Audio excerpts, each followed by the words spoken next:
Airtime. Mark, 15 seconds until airtime.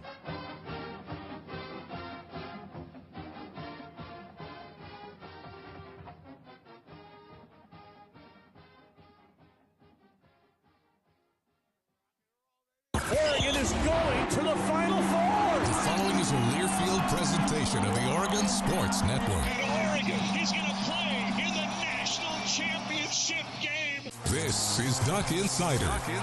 These are good problems to have, right? Very. So much success that you have more than one place to be. 5-3, touchdown, Oregon. Off a dribble, launches, and hits the three. Oregon leads. What a great opportunity it is to be able to play at University of Oregon. I'm just incredibly proud to be a part of something like this. She wants another three. Oh, three in a row. Swing and a miss.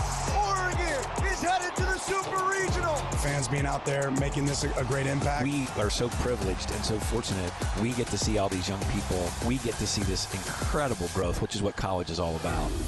This is Duck Insider on the Oregon Sports Network from Learfield, presented by OnPoint Community Credit Union. People are the point. Now let's go live to the Country Financial Studio to talk Oregon Duck Athletics. A Thursday here in the Country Financial Studio. It's Duck Insider brought to you by OnPoint Community Credit Union. Ryan Milano here with you, taking you throughout the entirety of the week, filling in for Joey because Joey's been absolutely everywhere and back, and he's still got places to go this week. That's how packed of a week it is in Oregon athletics. One of the better weeks of the year in Oregon athletics. I don't think that's a crazy statement to say.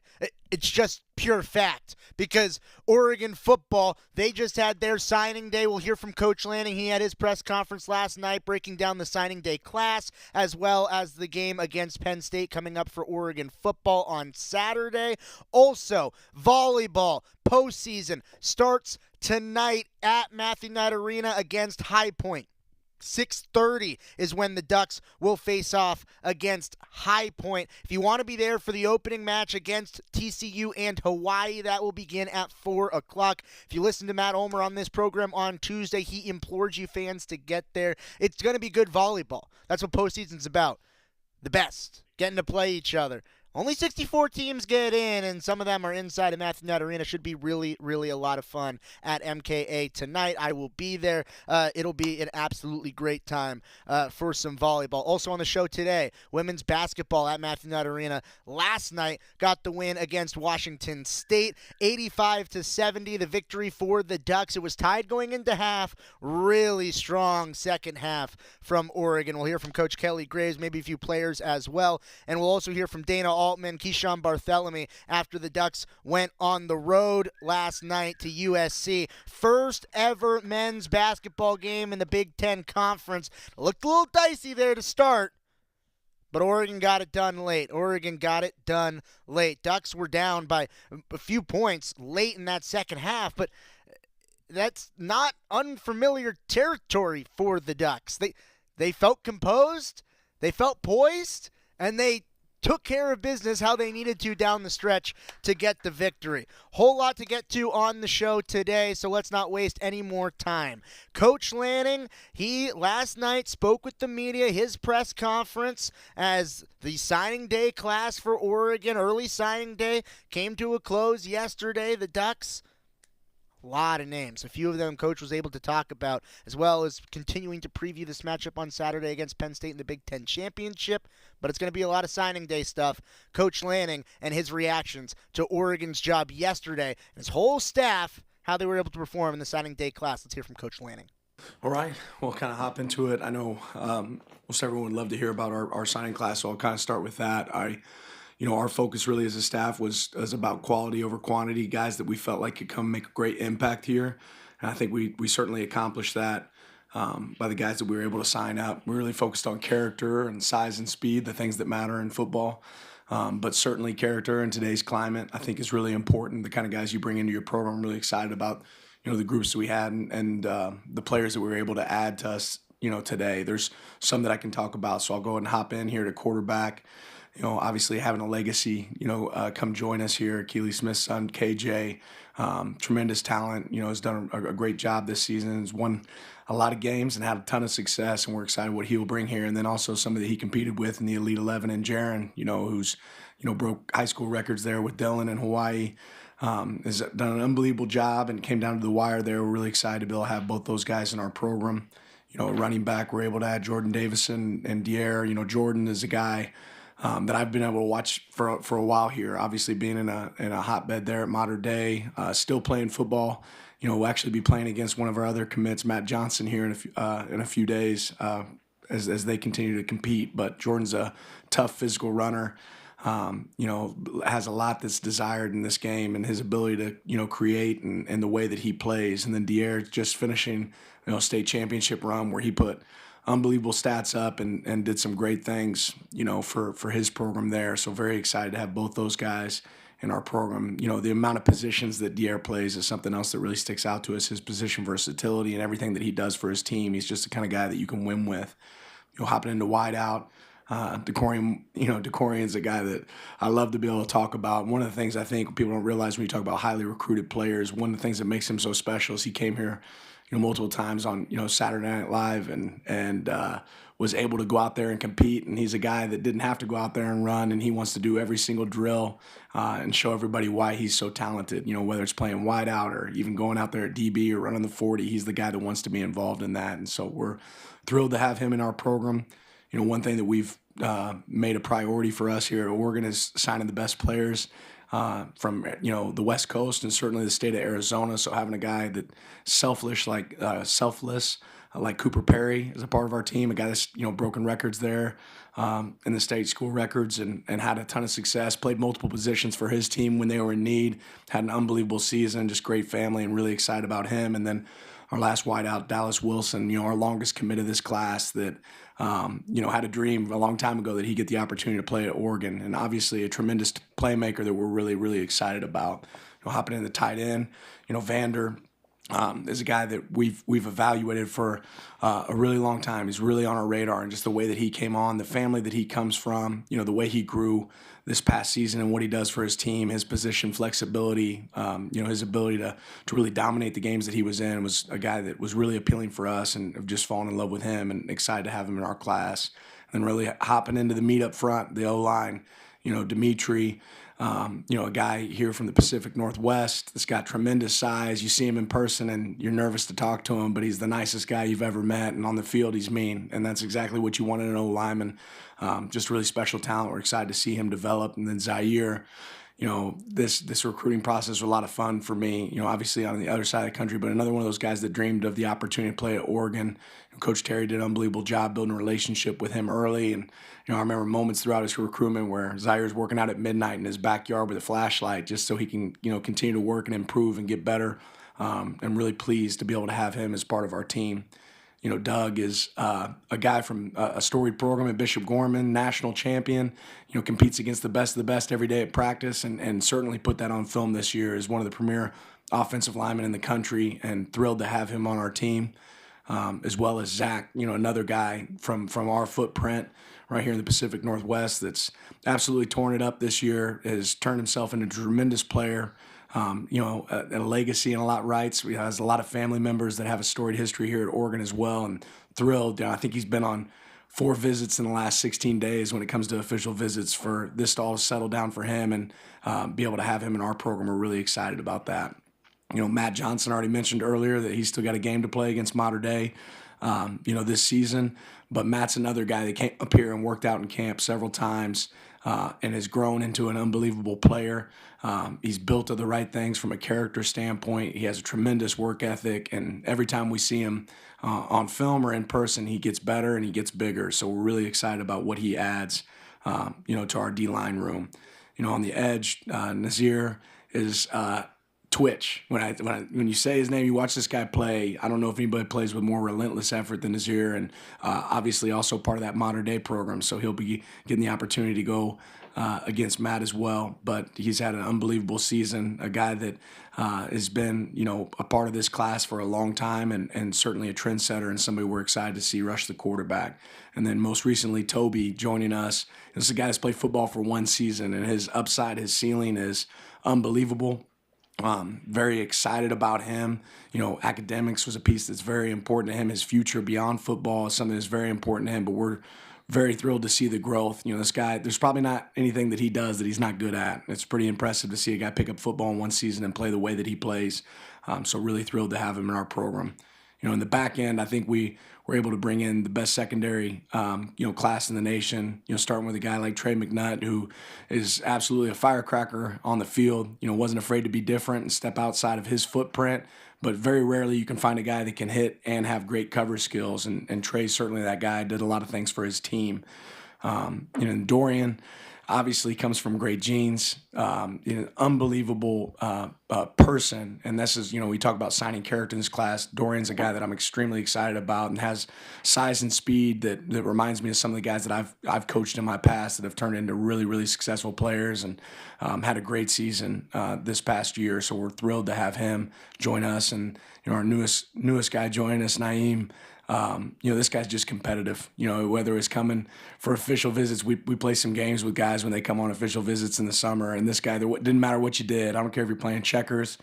This guy beat me a couple times in Connect Four. I'm embarrassed to say, right? But he is a unbelievable player, and we're really thrilled to have him in our on our team. He's excited to see what he does. And then Brandon Finney, comes from a great program there with Coach Soule. He does so many different things for his team, his length, his speed. This guy's infatuated with improvement. He's already excited about getting here in the next step. And another guy that just, chose to be different, didn't want to go down the same beaten path as everyone else and pursue an opportunity that exists here at Oregon. And we're really excited about what Brandon can bring. And then most recently, Gavin Nix, inside linebacker for us from IMG, obviously a great program, but probably what sticks out to me the most about Gavin is his intent, his focus. Is a really intelligent player, which is really important at the inside linebacker position when you talk about guys wearing the green dot and being able to communicate with their teammates. Comes from a tremendous family, and just really thrilled to be able to have Gavin join our team as well. So just a little bit about this class. We'll have 15 early enrollees from this class. Really, our class is represented in 13 different states. 12 players really from our West Coast footprint. 8 guys that played multiple sports, which is something that we really look for when we're looking for guys that can come join our program. And I think we just addressed a lot of the needs that we have in our future to make this a team that can continue to compete at the highest level. So with that said, we can open it up for questions. Jaron said today that he didn't give you guys a heads up before he committed, and you guys called and had a phone call after that. I'm just curious what that call was like and kind of what your reaction was like when you actually saw that he did flip. Yeah, we're really excited. Yeah, and it's not very often that you get to this point and you don't know which way it's leaning or where it's at, and we really didn't necessarily know where it was at.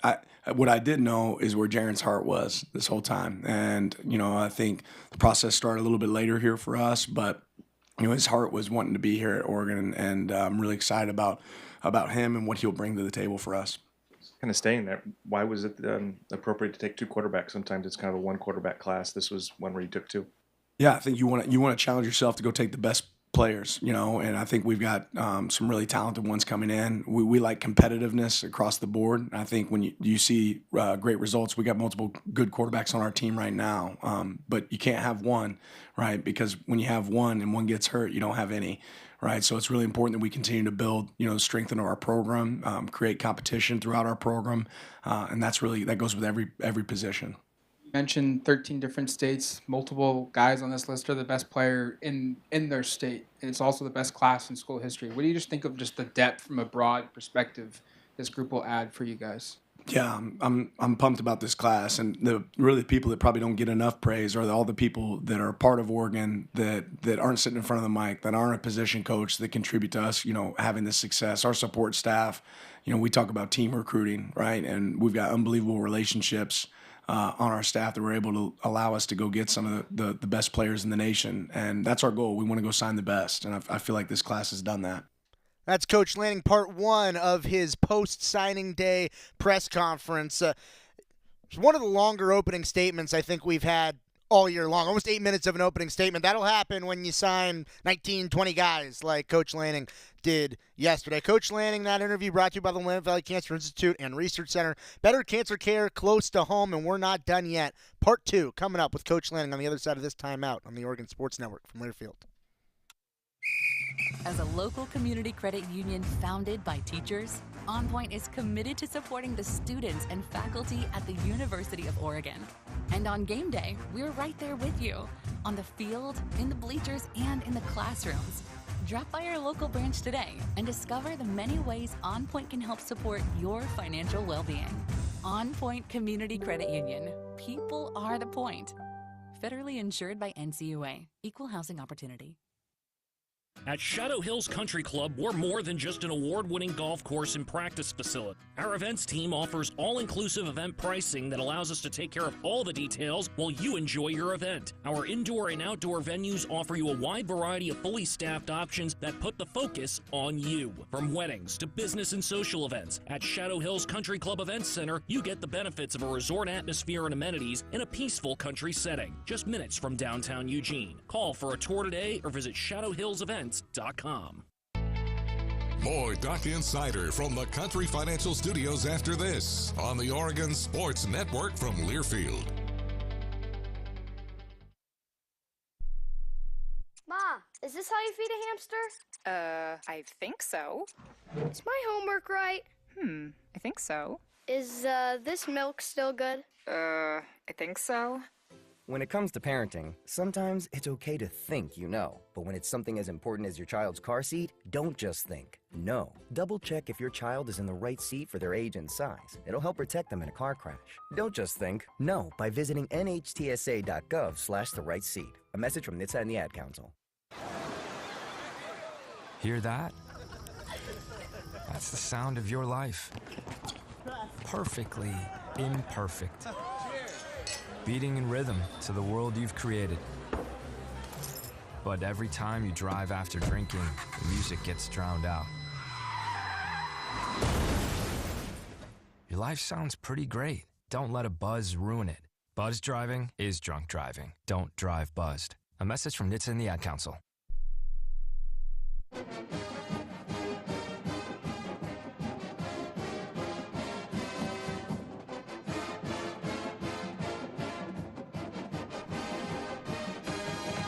Duck Insider here in the Country Financial Studio. Duck Insider is always brought to you by OnPoint Community Credit Union. Ryan Milano here with you. We heard part one from Coach Lanning. Going to get a little bit of signing day, a little bit of Big Ten championship. Pick your poison. Coach Lanning's talking about both. Getting to part two of the conversation with the head man, Coach Lanning. Here it is. Dan, by my count, you flipped 7 guys in this class. And not to say you didn't have losses along the way yourself, but when you have 7 flips and you stave off potential poaching on National Signing Day, you've turned this into almost your calling card on signing day itself. What is the key to making a flip happen in your direction and fighting it off when there's reports that you could be losing guys, including on the day, and yet they don't happen? Yeah, consistency.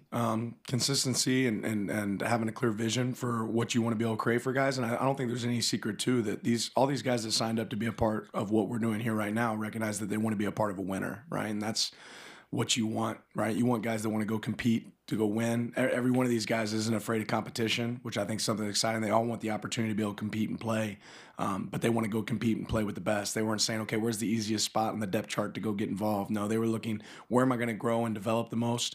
Where am I going to get an opportunity to compete for championships? And I think that's true for guys that joined us here as of late and guys that we were able to hold on to that other teams wanted.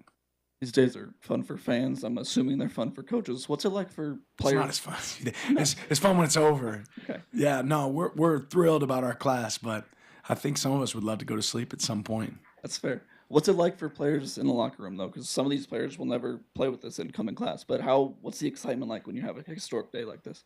Yeah, I think they're excited, but they're a lot more focused right now on this game that we have coming up on Saturday. And that's part of the chaos of college football. What I love about our players on our team is they do as good of a job recruiting talent to our team as anybody, right? Because they tell our story. They're the ones that, tell these players, hey, yeah, this is a place that you want to be a part of. So I think they're certainly excited about it, but they're just as excited or more excited to get the opportunity to go play at Penn State and play Penn State in the Big Ten championship. You referenced kind of going out of your comfort zone and coming here for multiple guys. How big of a sell is that? And I guess to your point of the current players, how much does that help when you have those guys talk about it, that experience? Yeah, I think, ultimately you walk into our locker room and it's a melting pot of people from all over the nation. And that's one of the things that makes Oregon so unique. If you're looking for the same, this isn't the place to get that. If you're looking for different, right? If you're looking to challenge yourself and really challenge yourself to grow, I know for myself, I grew the most of my career when I left home, right? And that's when opportunities really came and created themselves for me personally. And I think a lot of the players in our program feel the same way. Like coming to Oregon could be the best decision they ever made. Speaking of growth, Toby is somebody who wasn't playing the sport, 6 months ago. How about that? Can you speak to kind of the process there and kind of seeing that evolution? And I know you talked about the high upside, but I mean, this is somebody who hasn't played the sport very long. How unusual is that? Well, it's a good example of, having strong roots in Texas and being able to lean on coaches that are able to see, guys in person. And I think we have a lot of great relationships down there. That kept mentioning this guy. I think he's certainly glad his mom let him play football. And he's turned into a tremendous player that, again, like I said earlier, there's not a lot of things that Toby does that he's not great at, and takes everything really serious, right? Whether it's his work in the classroom or his work on his field, he's obsessed with working out. So he's helped create himself into a player that he's become today. On the field, y'all face questions all offseason in the move to the Big Ten about physicality, line of scrimmage play, etc. You go undefeated, you're in the championship game. Off the field would be the questions of, you were recruiting at a successful level before moving to the conference, and on paper you have the number one class in the conference, and some of it came at the cost and expense of Ohio State, Penn State, etc. What is the message that you think y'all are sending in terms of the success on the field, and yes, the success off the field in this conference right now? Yeah, I'm not really concerned about what message we're sending. Or, in our program, our message is that we want to have the best and compete to be the best, right? So that's our goal, here personally. What's our standard? To go get the best and to build the best class. And I've never been around a great coach that didn't have great players. So this is where it starts. Coach Saban used to always say, in the NFL, you get one first-round draft pick, right? But in college, you can draft as many of them as you can if you do a great job recruiting. So we're trying to do everything we can to get as many great players here to come join us and be a part of our vision. Jaron talked about Dylan being his favorite player, much like Marcus was Dylan's favorite player. How important was Dylan in this recruitment and bringing him in? I mean, he obviously broke a lot of Dylan's records in Hawaii. What was that like, just kind of see that process?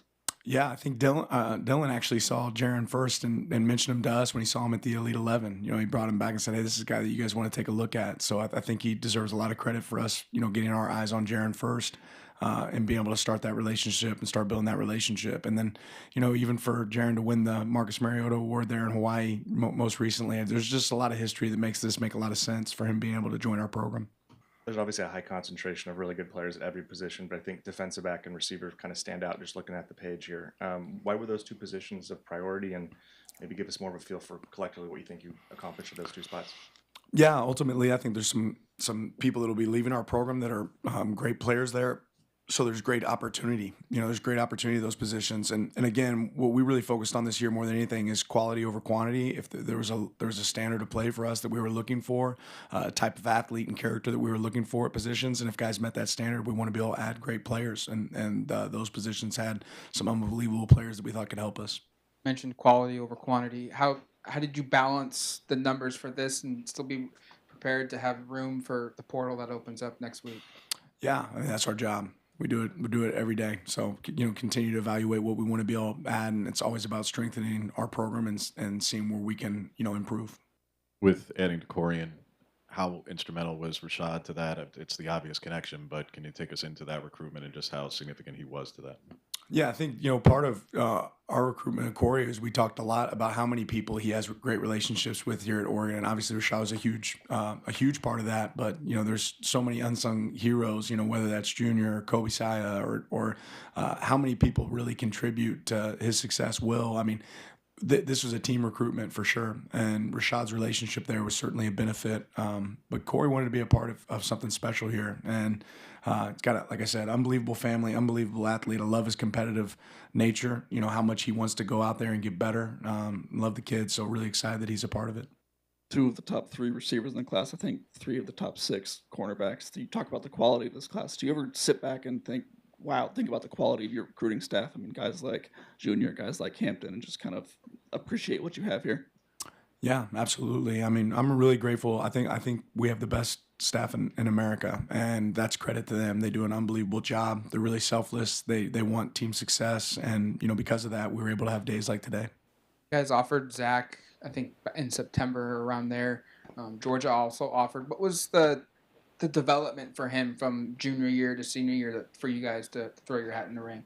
Yeah, we visited with Zach about it. It's like, and he's would be the first one to acknowledge, like, talk about what he grew into as a player, and what he became. And he did an unbelievable job this offseason, working his tail off to continue to improve. He has great size, strength, and the things that you look for at the position. And then the way he put it together on tape this year was really, really impressive. He's moving a lot of bodies. He's a hard person to get around, and has a passion for this place. So was a great fit for us. Mentioned the positional versatility with Dier. I'm curious, he's listed as a running back, but is it possible? Yeah, I think we see him coming in to play running back, but when you see a guy like that on film, and okay, this guy's going to be help us in special teams, okay, and you look at how we utilize our personnel already. We already line up running backs at times at wide out and utilize guys as kick returners and punt returners, and when you have that flexibility, I think it's really special. But with the numbers that he's put up this year, we'd be crazy not to let that guy line up in the backfield and hand it off to him. He's done some really good things. We can seg to this week in the game specifically and some personnel stuff. There was a report that Shaq will be going in. Is there anybody to the portal? Is there anybody else that you're expecting not to make the trip with? I'm focused on the game right now. I'm focused on the guys that are here. I'm not anticipating any announcements of anything of that nature, but certainly focused on us going to the Big Ten championship. Talk about Dallas being your longest tenured recruit in this class. I'm curious what that process was like. Because obviously an elite player, people are constantly trying to get him from you. There was buzz late last night, this morning, that he was not going to be with you guys. Just curious what that commitment like and how that ended up. Yeah, I'm just really proud of Dallas, knowing that what he wanted. And, when you're a talented player, there's going to be a lot of people that want you. And Dallas is an extremely talented player, but, the relationship mattered. I think his dream, mattered to him. What he wanted to be able to accomplish is a place he's dreamed about for a long time. And to see his journey to get here through some of the adversity he's faced is really, really impressive. But there were strong relationships there. I think, it's a matter of him being able to sit down and think through, all the details. But this guy's held true. And for a long time, I'm really proud of him for being able to do that. For the game specifically, with the 4-game redshirt rule alleviated for some of the guys who are sitting on 4, where they stand in terms of... Yeah, that gives us the opportunity to play some more guys. So I think you'll see some guys out there. So I'm asking... I'm not going to answer which guys, but you could see some guys out there that have not, we'll see how practice looks tomorrow. What are the traits that you're going to look for a guy to add, whether it's the next couple days or in February? As far as like additions to our team? Yeah, from a high school. Really good football players. It's the number one trait. Really good football players with great character. Really good football players with great character. If you're one of those, one of those, tell them to come here. Tell them to come here. That was Coach Lanning, his reactions last night to the signing day festivities and all the whirlwind that went down throughout yesterday. And now for Oregon football, it's a continued focus on the Big Ten championship game coming up on Saturday. For us, it's an opportunity to focus on what else happened last night. Oregon men's basketball went on the road, got a Big Ten conference win, the first in school history on the men's basketball side. Talking about it when we return on Duck Insider on the Oregon Sports Network from Learfield. As a local community credit union founded by teachers, OnPoint is committed to supporting the students and faculty at the University of Oregon. And on game day, we're right there with you, on the field, in the bleachers, and in the classrooms. Drop by our local branch today and discover the many ways OnPoint can help support your financial well-being. OnPoint Community Credit Union. People are the point. Federally insured by NCUA. Equal housing opportunity. Hey Duck fans, at Country Financial, they make insurance easy. Whether you're shopping for home, auto, or more, their representatives will take the time to understand your specific needs and explain what options work best for you. Worry less and feel more confident knowing you're covered. Visit countryfinancial.com to get started today. Experience more with Country Financial. Auto and home insurance policies issued by Country Mutual Insurance Company, Country Preferred Insurance Company, and Country Casualty Insurance Company, Bloomington, Illinois. Duck Insider continues after this timeout on the Oregon Sports Network from Learfield. Hey, so what's a great way to spread awareness that driving high is illegal everywhere? A catchy song, of course. You can run, but you can't drive high. You can run, but you can't drive high. Friendly reminder, don't drive high. If you feel different, you drive different. Brought to you by NHTSA and the Ad Council. Are you prepared for an emergency or disaster? Because it's not a matter of if, but when. Don't find yourself saying, when the storm rolls in, my time to find a pet-friendly evacuation center will have run out. The scorching heat wave will leave me powerless to cool my insulin. I'll face a hurricane without meds. Now that's a tough pill to swallow.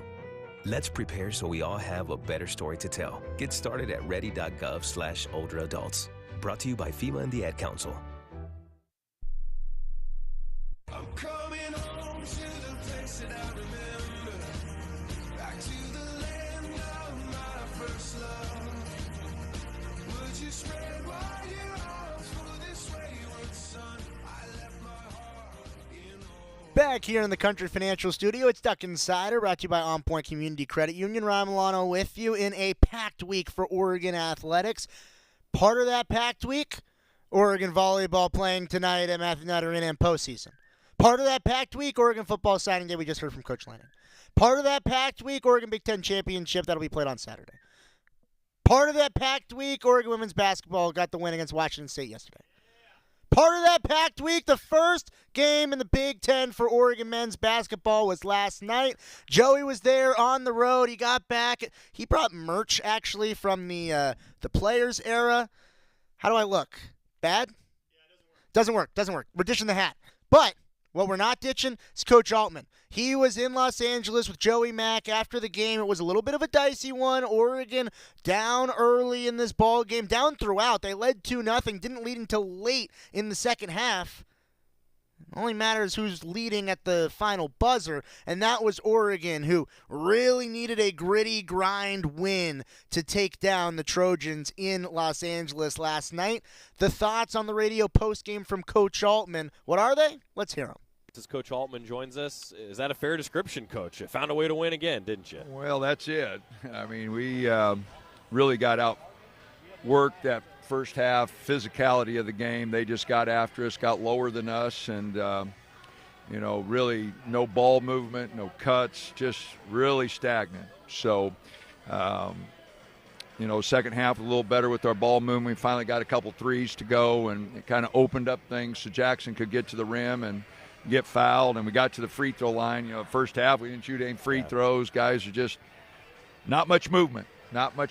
So but a good second half, and we found a way to win. That's great quality to have, but what does a cat have 9 lives, right? Yeah, We've used probably 3 or 4 of them already this early in the season. So a little worried about that. It's going to catch up with us if we don't start playing better. You touched on the free throws, though. I mean, a night where Jackson, I know early on, didn't hit the shots he wanted to, but Coach, he gave you 12 free throws, hit the one big three. That's big for a guy like Jackson. No, he finally got going to the rim and made some really good plays.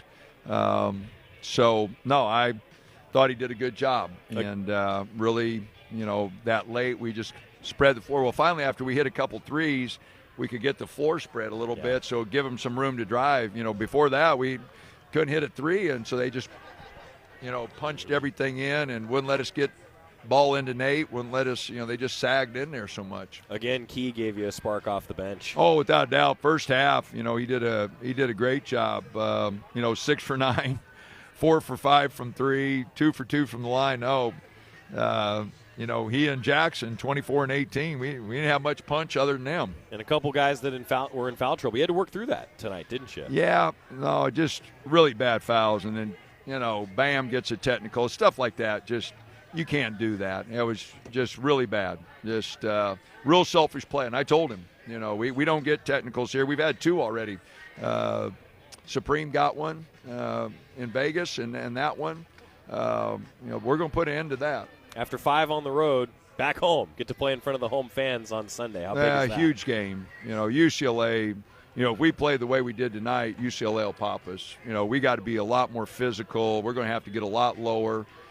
We stood straight up and down, took every blow, got beat on the boards on a team that, no disrespect or anything, but they got a negative rebounding number, and we got beat. That's a big problem. So we're going to have to play a lot better on Sunday. Fans can help you, for sure. I hope so. We got to get a home crowd going. You see in this league, you really got to have a home court. And so we're going to have to do a great job as a team, but it'd sure be nice if we get some enthusiasm going in the building. Thanks for the time, Coach. All righty, thanks. The Ducks, as you heard from Coach Altman, have certainly used some of their 9 lives this year, but it was consistency on the defensive end from half to half last night. Oregon held USC to 30 points in the first half, 30 points in the second half. The difference was that Oregon scored 23 first half points, not good, and 45 second half points, very good. That's the difference in the ball game. The difference in the ball game as well was the guard play from Jackson Shellstad and Keyshawn Barthélemy. 42 of the team's 68 points came from those two combined.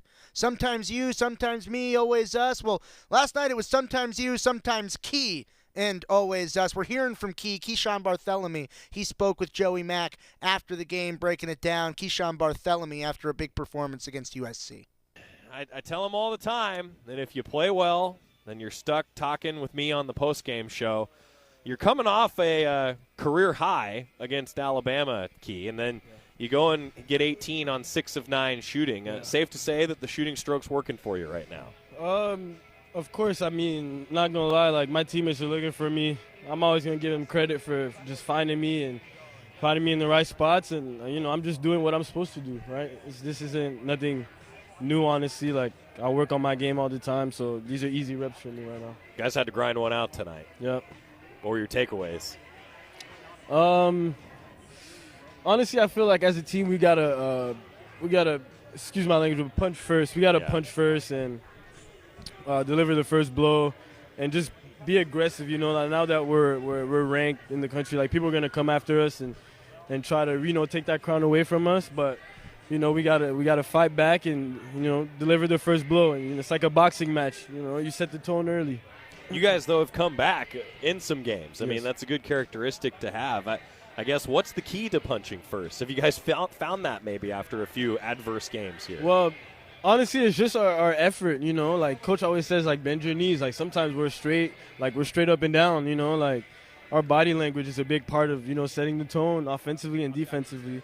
But like you just got to set the tone. That's it. Really. You hit the one in transition that tied it over there at the left wing. How big was that shot in the context of this game? It was, again, TJ found me in transition. And then, I just did what I had to do, and then it kind of led to a little momentum. Yeah. It started with a stop, actually. I actually got a block on the other end, and then TJ found me in transition, and we kind of went from there, and we didn't look back. So that was a big play by the whole team. 5 straight on the road now. Yeah. You get a chance to go back home, play in front of the home crowd on Sunday. What's that going to be like? How big is that? That's going to be awesome. First home game in the Big Ten. But you could call it an old Pac-12 game with UCLA, right. but it's a Big Ten now. And first home game, I'm super excited for the guys. The guys are super excited for the crowd to come out and, support us. And, we'll play hard. We're definitely going to come out a little more aggressive defensively, and we'll sharpen some things up with practices this week, so I'm excited. Get some rest. Thanks for the time, Key. Thank you, my man Joey. Keyshawn Barthélemy, big-time performer. Jackson Shellstad, big-time performer in that game last night against USC. The depth of this team, you've heard a lot about the depth of this men's basketball team this year. And in a game where shots weren't falling for a lot of the guys, even Jackson Shellstad wasn't shooting very efficiently from the field, especially early in the ball game.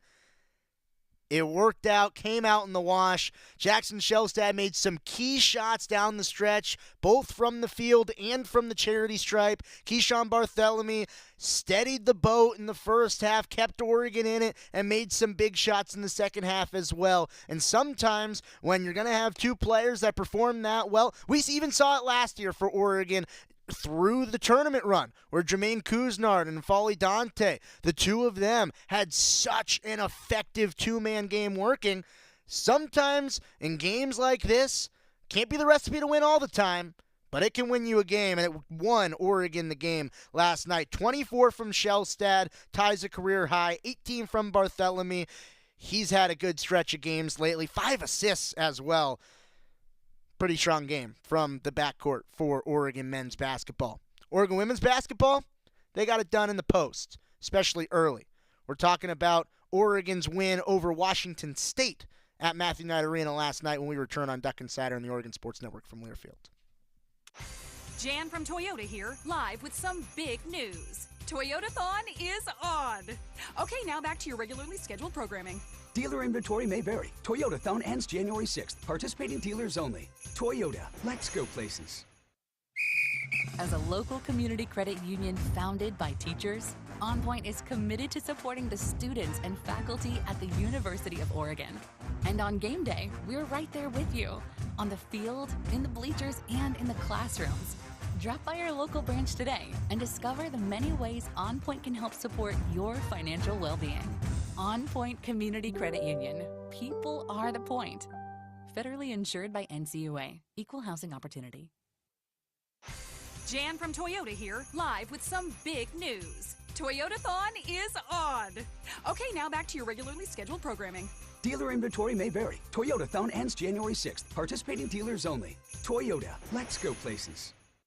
Duck Insider, your home for the latest news on Oregon athletics on the Oregon Sports Network from Learfield.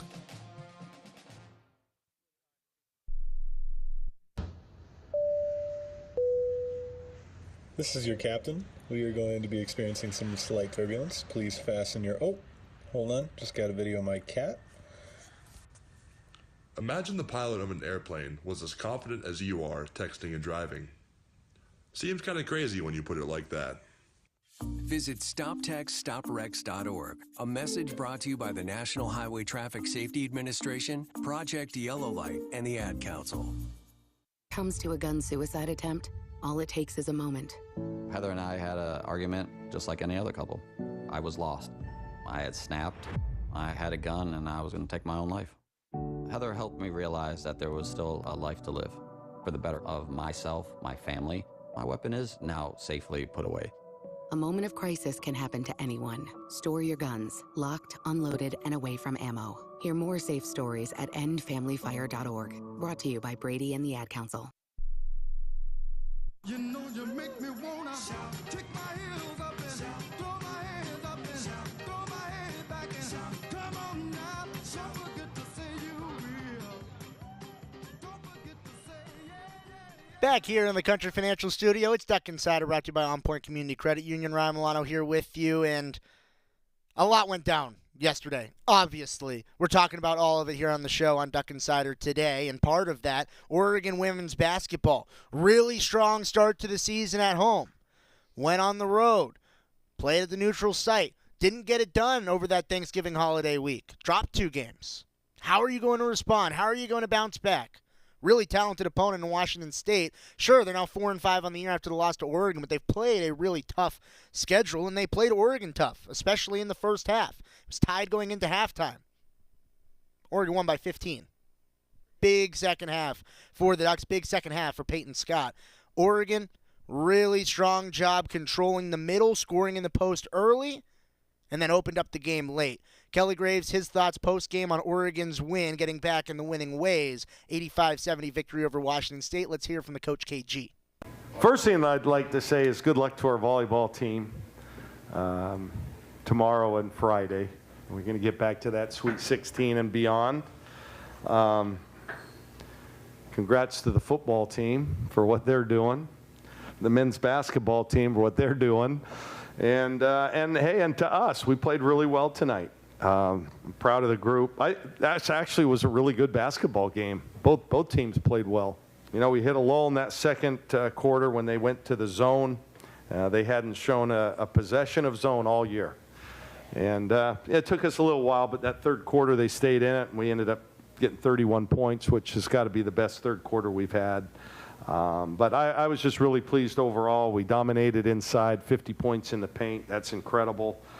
And it was nice to see us kind of knock a couple of threes down. It's been a while since we've had made that many threes, so makes a huge difference. A bunch of players had really good games. Obviously, Amina, I thought, was terrific tonight. Philly came in and did a great job in her limited time. And then, you know, Peyton played real well. I'm happy for her, proud of her. She had a tough trip to the island, so this was good, sweet redemption for her. It's like those older players really stepped up in the second half, the 3 you named, Amina, Philly, and Peyton.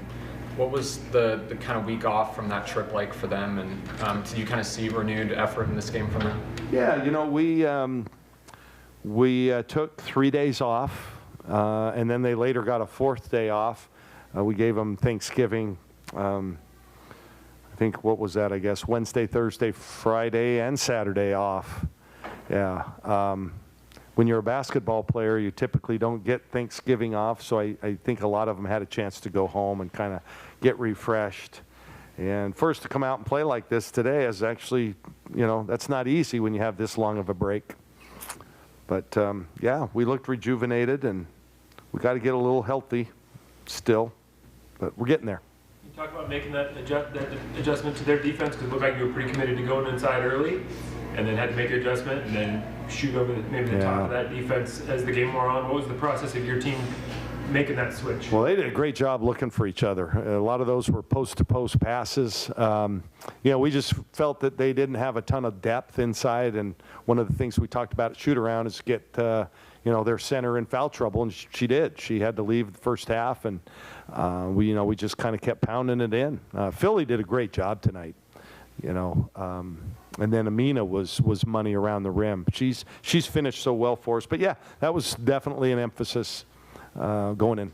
But then you had to change it. You had to change things up and then kind of shoot over the top of the defense as the game wore on. Just how hard or not was that for your team to adjust to? You know, Rob, it's kind of amazing how it all works together. You know, when we make a couple of threes, then they have to, you know, come out and honor you and guard you outside, and that opens up the inside a little bit.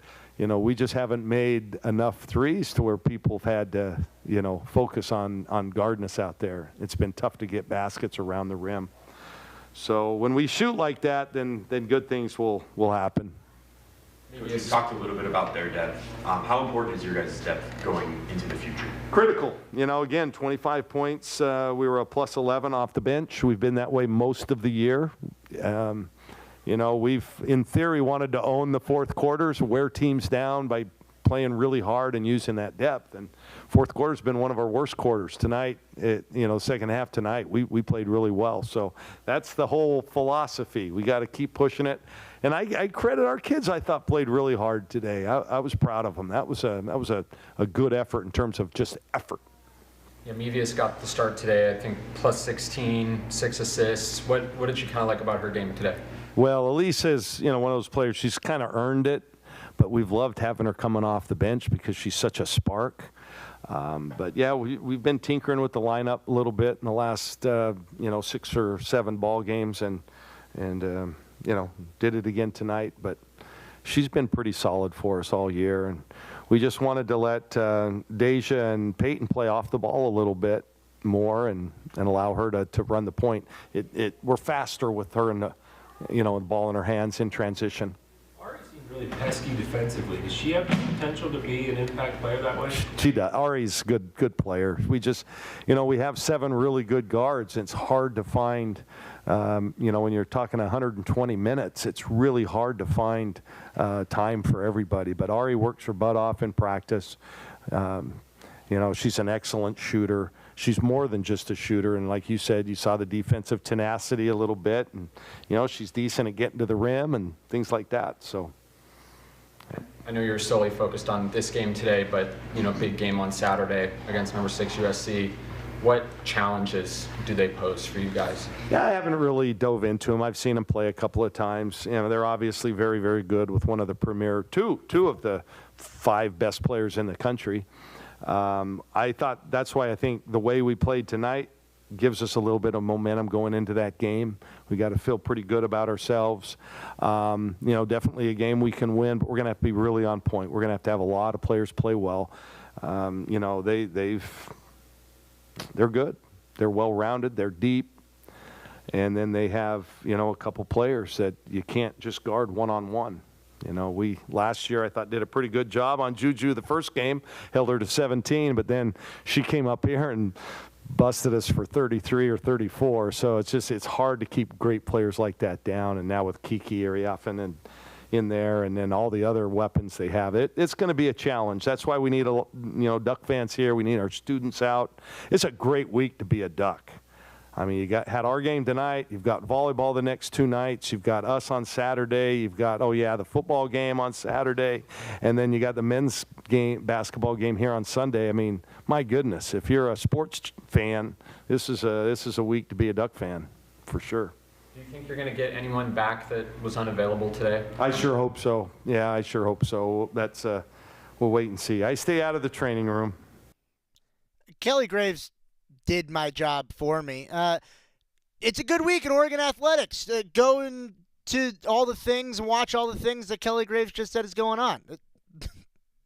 My job's done. I'll get out of your way. We are going to talk to some players from women's basketball because it was a strong game. Philly Che, really strong first half, controlled the post early, set the tone. Peyton Scott, early in the ball game, didn't perform very well. Had only 4 points going into the halftime break. Finished with 23. 19 in the second half. Hearing from both of them, let's hear from the women's basketball players. Can you talk about just trying to establish a presence there early and how effective you feel like you guys were? Yeah, the whole plan of the game was to, get inside the paint a lot, get their post players in trouble. So I think the bigs did a very good job of posting up, and that paid off. What was Amina doing specifically to just get open? You found her a couple times down low. She just did her job early, sealed her player, and she made her baskets. So, yeah. I think probably fair to say you're hoping to see a few more shots drop in Hawaii. What was the process of kind of coming back from that? I don't know if you spent a lot of time in the gym or not over the break, or maybe you didn't, but just to put together a performance like that. Yeah, I think it's that. I think it's just getting back in the gym and knowing that, throughout the season you're not going to have a great shooting night every night, but you can't live in those down games or those shooting slumps. So, yeah, just getting back in the gym, get my confidence back, getting in my spots, and really just breaking down the details and just making sure, my mechanics are right. But, yeah, it's really just a confidence thing and, keeping my head right with that. Yeah, for both of you guys, I think Kelly said he gave you 4 days off. Did you spend a lot of it trying to relax, or was a lot of it spent in the gym trying to, take out frustrations from last week? Yeah. Well, I think for me, it was kind of like you had Thanksgiving and, you had your pleasure, but at the same time, it was still about getting in the gym and staying in shape and making sure when we go into Big Ten play, we understand that we're going into the meat of our season. And so it wasn't real 4 days off. It was still making sure that we're taking care of business first, and then, pleasure comes after. Coming off 2 losses and with USC coming up, just how important was it to have a strong performance tonight and kind of get some momentum reestablished? Absolutely. I think it was huge for us as a team, just to remind ourselves, we are capable and we're capable of bouncing back and we're capable of being resilient, and it doesn't matter who comes in here. We're going to put on a good show for our fans at home, and I think it is a good momentum going into this week that, when we play our type of basketball, we play energized, we play team basketball, we're capable of beating anybody across from us. Phil, you think you guys are ready to face an opponent of that caliber and kind of get conference play going? Oh, yeah, we are. We're prepared. What Phil, you played. Juju's a very downhill player, and obviously Kiki was a really good player for Stanford last season. What's going to be kind of the key? I know the focus was on tonight, but what's going to be the key to protecting the paint against USC? I think the main point is everyone helping each other. Not being too sucked up on your player, and just being around to help everyone. So. That's Filipina Che talking with Peyton Scott, talking with the media after the game, after the win for Oregon women's basketball as the Ducks get back to their winning ways. Hoping Oregon volleyball has the same winning ways at Matthew Knight Arena tonight. We're talking playoffs when we return on Duck Insider on the Oregon Sports Network from Learfield. Hey Duck fans, at Country Financial, they make insurance easy. Whether you're shopping for home, auto, or more, their representatives will take the time to understand your specific needs and explain what options work best for you. Worry less and feel more confident knowing you're covered. Visit countryfinancial.com to get started today. Experience more with Country Financial. Auto and home insurance policies issued by Country Mutual Insurance Company, Country Preferred Insurance Company, and Country Casualty Insurance Company, Bloomington, Illinois.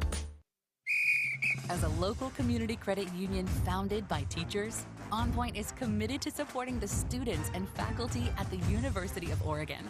And on game day, we're right there with you, on the field, in the bleachers, and in the classrooms. Drop by our local branch today and discover the many ways OnPoint can help support your financial well-being. OnPoint Community Credit Union. People are the point. Federally insured by NCUA. Equal housing opportunity. This is Duck Insider. Duck Insider on the Oregon Sports Network from Learfield. You say you'd never give in to a meltdown and never fill your feed with kid photos. You say you'd never put a pacifier in your mouth to clean it and never let them run wild through the grocery store. So when you say you'd never let them get into a car without you there, no, it can happen. 1 in 4 hot car deaths happen when a kid gets into an unlocked car and can't get out. Never happens. Before you leave the car, always stop, look, lock. Brought to you by NHTSA and the Ad Council.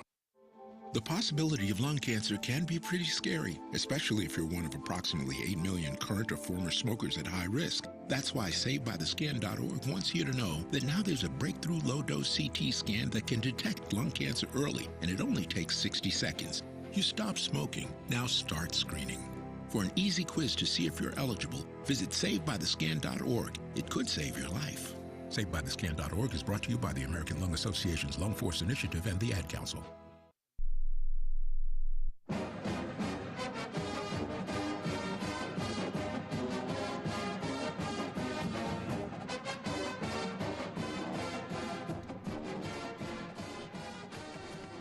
Back here on Duck Insider, brought to you by OnPoint Community Credit Union inside the Country Financial Studio. And if you're listening to the show and you're in Eugene, then I will be seeing you at Matthew Knight Arena tonight. Not an option. Be there for postseason play. Oregon Volleyball hosting once again. The Ducks hosting for the 3rd consecutive year in a row, and it starts tonight. Oregon going up against High Point. First game for the Ducks. The Ducks' first serve will be at 6:30. But Coach Ulmer, he wants you there for all of it. Only get 3 matches at Matthew Knight Arena this week. You got the first one, TCU in Hawaii. That's at 4 o'clock this afternoon. It's in about 2 hours if you're listening live with us in the 1 o'clock hour. Oregon High Point. After that, slated at 6:30. Obviously, that's contingent on how long the first match goes. And then the second day, coming up tomorrow, you should be there at Matthew Knight Arena to see the Battle of the Winners at 6 o'clock on Friday. It's going to be an electric weekend of volleyball coming up. We will have the breakdown from the post-match of whatever happens coming up tonight. An Oregon victory we're manifesting. We'll talk about it on the show tomorrow, and we'll preview what is going to be a round 2 matchup between the winner of TCU and Hawaii. Got so much more on the show tomorrow. The voice of the Penn State Nittany Lions will be on the show, hearing from the new Oregon soccer coach. So much more. Go Ducks. I'm a pretty great multitasker. I can wash dishes and do laundry. I can roller skate while walking my dog. I can even order lunch while doing my homework. But I can't use my phone while driving.